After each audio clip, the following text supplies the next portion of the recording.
graveyard shift, the passenger ledger. They call me Driver. No first name, no last. Just Driver. I work the graveyard shift, where shadows stretch longer than they should, and the moon keeps secrets behind its pale grin. My taxi is a 1972 Checker Marathon, black as spilled ink, and older than it has any right to be. The radio has only ever played static, except for a few seldom times. The meter ticks like a heartbeat, and the rearview mirror never quite reflects what I expect. My fares hail from dark alleys bathed in silence, from crumbling manors, from roads that wind too much. They step in, they give no address, only a feeling, maybe a passing word, and I drive. Some leave lasting impressions, others a token. There was the woman in white who webbed blood and whispered secrets in a dead language. The man with no skin, only a smile. The child who clutched a bundle wrapped in linen and flies, humming a lullaby that made the windows fog up from the inside. They come, they ride, and they always leave something behind. The man with the lantern. It was just past 3 a.m. when he appeared. Just there, standing beneath a dead street lamp on the edge of Harlow Cemetery, the rusty gates creaks, the only noise of the night. Long coat, a wide-brimmed hat, and a lantern in his hand that flickered with a blue flame. He opened the door without a word, and the cab's engine sputtered like it was holding its breath. I asked, "Where to?" He didn't answer, just set the lantern down on the seat beside him. The flame pulsed once, and I knew where to go. I drove. The city peeled away in layers, buildings thinning into husks, the road turning more gravel than asphalt. The farther we went, the colder it got, not outside, but inside. Like the heat in the cab was retreating into some other world. I glanced in the rearview mirror once. A mistake I make more often than I should. His face had no eyes, just hollow sockets that stared like they used to see and hadn't forgiven me for still being able to. He spoke only once, his voice like wet paper tearing. He forgot the lantern. I'm just bringing it back. We stopped at a shack near the river. Crooked walls, one dim window. He got out, lantern in hand. I never saw anyone come to the door, but he nodded once, set the lantern down, and returned. "No charge," I rasped as he settled back into the seat. He left behind a wet handprint on the window that didn't fade for 3 days after I dropped him off at the cemetery, and every time I looked at it, I heard weeping. Quiet, constant, coming from the back seat. The girl with the music box. It was raining when she got in, soft, steady, the kind of rain that feels more like mist with no true direction. She looked no older than 10, pale skin, soaked curls clinging to her cheeks, and a dress that belonged to another century. She held a little wooden music box in both hands, clutched tight like it was the only thing keeping her anchored. She didn't speak, just slid into the back seat and stared straight ahead. I asked where she was going. She turned the music box's key once and it started playing. A soft melody, delicate, sorrowful, filled the car. It was a lullaby I'd never heard before, but my hands started driving without me. A feeling I had gotten used to over the many trips. The song had roots in the wheel, pulling it where it pleased. We drove past roads I knew, then through ones I didn't. Roads that curved too sharply, trees that leaned in too close, and signs written in languages I did not recognize. Still, the melody played. Still, she stared ahead. At one point, I looked in the rearview mirror and saw that her reflection wasn't hers. It was older, wrinkled, hollow-eyed, someone who'd waited far too long for something that never came. We stopped at a lake that didn't show up on any map. The rain stopped as soon as the car did. She opened the door, stepped out, and walked to the edge, placing the music box down in the mud. The moment she did, the melody stopped, and so did the ripples on the water. She turned back to me, curtsied, and smiled. "He won't cry anymore. Thank you." She vanished before the door closed. Now and then, I'll hear that melody humming low through the vents, especially when I pass places where children have been lost. The tall one from under the overpass. It was nearly dawn, the sky the color of a fresh bruise with a hint of fading light. I spotted him waiting under a flickering light. He didn't wave, didn't move, just stood there, half concealed beneath the crumbling overpass on the outskirts of town. Too tall to fit in the cab without folding himself unnaturally, yet he managed. Joints bending wrong, bones clicking like wet branches snapping. He wore what could have been called a suit, dark gray, clean, out of place.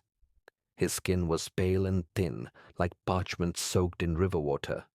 No eyes, just a faint outline where they should have been, twitching slightly beneath the surface. He spoke with a voice like crushed gravel and wind through dead trees.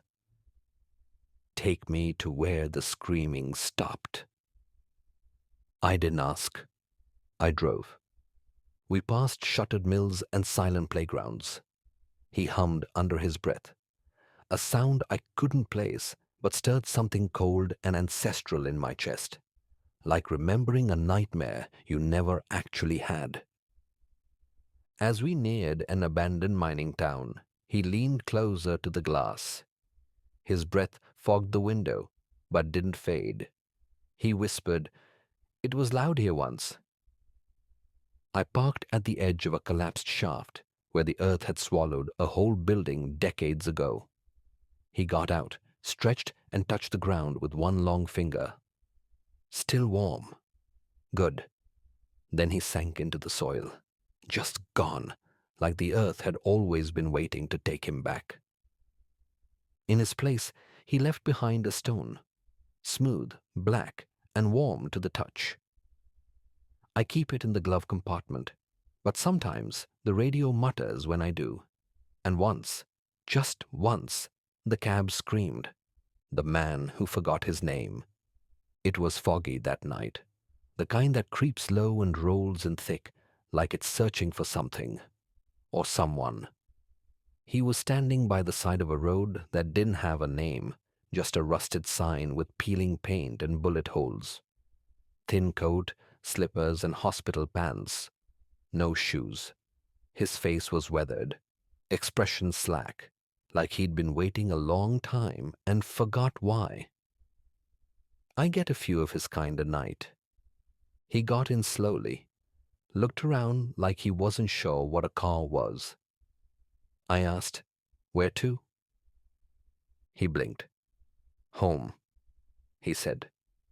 Then, after a pause, "Yeah, just home." I drove. Didn't know where, but something tugged at the wheel again. The cab knows these rides better than I do. He spoke as we went, bits and pieces, memories like broken glass. He had a daughter once, maybe, a wife or someone who loved him. There was a fire, or a flood, or maybe just time. He remembered a garden, a dog named Rusty, and the sound of rain on a tin roof. But he couldn't remember his name. Every time he tried, he'd fall silent, eyes drifting out the window like he was trying to force the memory to be recalled. We reached a cul-de-sac lined with burned-out homes and overgrown lawns. He stared at the third house on the right. The porch light flickered on, though the place was clearly abandoned. He turned to me and smiled. "That's it. That's where I left it. What? I asked. He looked down at his hands. Me? He got out and walked to the door. It opened before he touched it. Inside was just light, soft, warm, and impossible. He stepped in, and it shut behind him. I checked the back seat.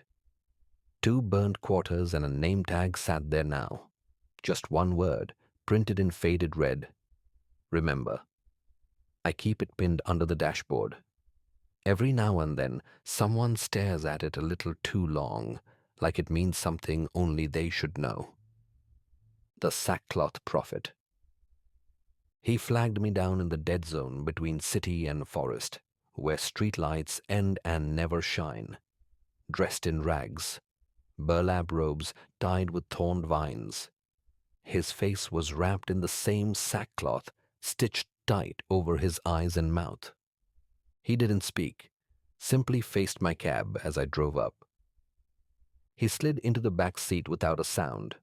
The air turned sharp, coppery, like old blood and singed parchment. I asked where he was headed, but the cab had already begun moving, tires humming a hymn I couldn't understand. The prophet began writing. He had no pen, no paper, just used his fingertip, scrawling symbols in the fog on the inside of the window, marks that shimmered like oil. I couldn't read them, but the car could. It began veering, subtly, like it was deciphering a forgotten command. As we passed beneath the decaying billboard, all the letters peeled off at once. They didn't fall. They flew, swirling into a cloud and arranging themselves in the air for just a second. He knows you. Then they scattered like frightened birds. The prophet laughed, without opening his mouth. The sound echoed in the glove box, the mirrors, the space between the seats. It was like a recording from a voice that had never been human. Was he taunting me? It felt like it, but I never feel threatened in the cab. We stopped in front of a chapel with no doors, buried waist-deep in mud. The prophet slid out, dragging a bundle behind him. It twitched once. I didn't ask. Before he vanished into the fog, he touched the roof of the cab. A moment later, the radio turned on by itself. A single voice crackled through. 3 more to go, then the road changes. Then silence. The pleasant man. He waved me down at a gas station that hadn't sold gas in years. Just stood there in a sweater vest and slacks, holding a briefcase like he was heading to a meeting that never ended. His smile was wide. Too wide, but warm. Beautiful night, he said as he slid into the back seat. Hope you don't mind a little company. I didn't, but the hairs on my arms disagreed. He asked about the cab, commented on the weather, told me a story about his daughter's ballet recital. Everything he said was textbook human. But he never blinked, not once. The farther we drove, the stranger it got. Streetlights bent down as we passed, bulbs dimming to a whisper. Mailboxes opened as if in greeting, though there were no houses nearby. And the air smelled like roasted almonds, sweet, sharp, wrong. The man kept chatting, all pleasant, all mundane. I used to love driving too, he said, before the rules changed. You remember the rules, don't you? I didn't answer. He leaned forward then, just enough that I could feel his breath on the back of my neck. We don't pretend to be people anymore. That's the new rule. I kept driving. Eventually, he asked me to pull over at a diner lit up like it was 1952. Neon signs buzzed. Jukebox played something cheerful. But the parking lot was filled with identical cars, all of them red, all of them still idling, no drivers inside. He got out, still smiling, and tapped the roof of the car. "You're doing good work. Just keep pretending you still are." Then he walked inside. The diner door shut behind him, and the entire building vanished. Nothing left but the buzzing of invisible insects and a faint scorch mark on the asphalt. I checked the back seat. The briefcase was still there. It hasn't opened yet. It ticks sometimes, but only when I pass a diner. The man with the teeth. He got in just before dawn, when the sky was gray and the street was quiet. Not peaceful, quiet, vacant, like sound itself was holding its breath. He was tall, slender, dressed in a funeral suit, though it fit him like it wasn't made for a human frame. Skin smooth and too pale, like stretched wax. No luggage, no scent, no shadow. And his smile. He never stopped smiling. Teeth neat and too many, too white, too dry. "Drive," he said, voice slick and sweet and wrong. "Anywhere but here." So I drove. Windows fogged from the outside, even though it wasn't cold. The world outside dimmed. Not dark, just dulled. Colors faded. Street signs blurred like they didn't want to be read. He talked a lot. Questions, mostly. "Do you ever wonder what's chasing you? What if your headlights only show what wants to be seen? Do you know the smell of burning hair in your dreams?" I didn't answer, but he laughed anyway, like he'd told the punchline. The longer he stayed, the more off things felt. My mirrors stopped reflecting. The cab's clock started ticking backward. The engine made sounds like it was chewing something. He never blinked, just smiled. Occasionally licked his teeth. We came to a tunnel I didn't recognize. Stone walls, old and crumbling, with soot stains around the mouth like something inside had breathed fire. No lights inside, no lines on the road. "This is far enough," he said. I hesitated. Something deep in me screamed to keep driving, but he'd already opened the door. Before stepping out, he placed a single silver coin on the seat beside him.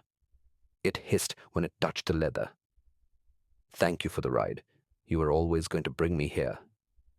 He stepped into the tunnel. Didn't look back, and the door closed by itself. I sat there a long time, staring at that tunnel, listening, and I swear, just before I drove off, I heard something laugh, but it wasn't from the tunnel. It came from the back seat. I haven't looked there since. Not yet. The weeping mother. She was standing beneath a broken street lamp when I found her, one hand cradling her face, the other gripping a bundle of old cloth. Not a suitcase, not a purse, just fabric, stained, fraying at the edges like it had been clutched for lifetimes. She looked young, maybe 25, but her eyes weren't. They were pale, washed out, and filled with the kind of grief that doesn't scream. It just settles into the bones. She got in without a word. I didn't ask where to. The cab just knew. For the first 10 minutes, she didn't speak, just stared out the window like she was remembering something that hadn't happened yet. Then, finally, he was small, just 6 pounds, barely cried. Her voice was quiet, cracked with dust and years.